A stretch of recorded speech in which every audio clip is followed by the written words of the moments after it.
কিনেছে বাংলা। আজকে রক্ত দিয়ে লক্ষ রক্তের বিনিময়ে স্বাধীন বাংলাদেশ, বাংলাদেশে অশান্তির ছায়াবরণ। আমরা মনে করেছিলাম এই সরকার অসাম্প্রদায়িক বাংলাদেশ হিসেবে আন্দোলন করেছিল, স্বৈরাচারের বিরুদ্ধে সেও নিজের জীবন বাজি রেখে দেখলাম কোন এক গোষ্ঠীর কাছে সে কি হলো, মার খেলো, অত্যাচারিত হলো। নিজে আমরা এদেশে নির্যাতিত নই, আমরা এদেশে সেই 1971 সাল থেকে নির্যাতিত হয়ে আসছি, এখনো হয়ে আসছি, কিন্তু আমরা এর বিচার পাচ্ছি না। 1971 সালে মুক্তিযুদ্ধ হয়েছিল নাকি তারপর তাদেরকে হত্যা করা হতো? যদি দেখো না তারা সনাতনী, তাহলে তাদেরকে মারা হতো।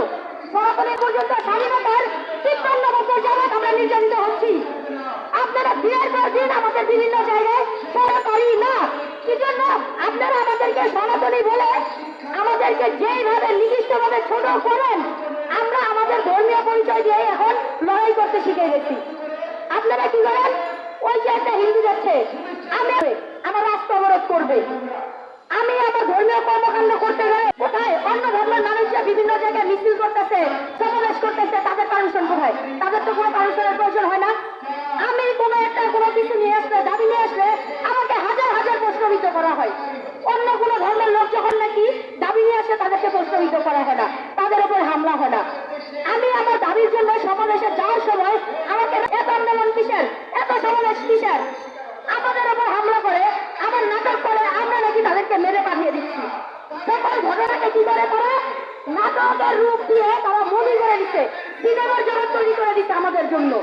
আমরা সনাতনীরা এই দেশে সেই 53 বছর যাবৎ আমরা শাসন এটাকে শাস্তি দিচ্ছে না। সরকার কেন এর বিচার করছে না, কেন তাদেরকে ডাকছে না? সরকার আমাদেরকে আশা দিল যে তোমাদের আর দফা দাবি আমরা মেনে নেব।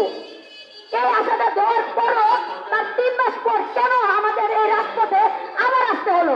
আমাদের লড়াই নিয়ে কেন আমাদেরকে আবার আসতে হলো? সরকারের কাছে আমরা জবাব চাই।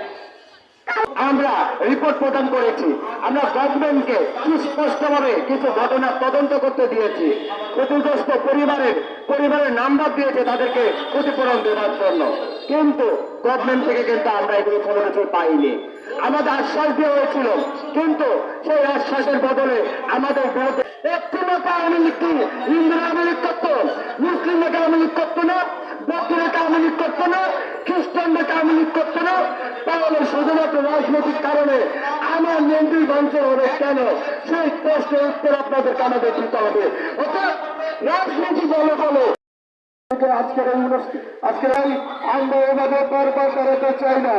আমরা আমাদের অন্তর্বর্তীকালীন সরকার মহোদয়কে আমরা বলতে চাই যে আপনি দ্রুত আমাদের 8 দফা দাবি, আমাদের সংখ্যালঘু সম্প্রদায়ের 8 দফা দাবি আপনি অতি দ্রুত সত্তর আপনি উদ্যোগ গ্রহণ করে নিয়ে আসলে বসবাস করবে।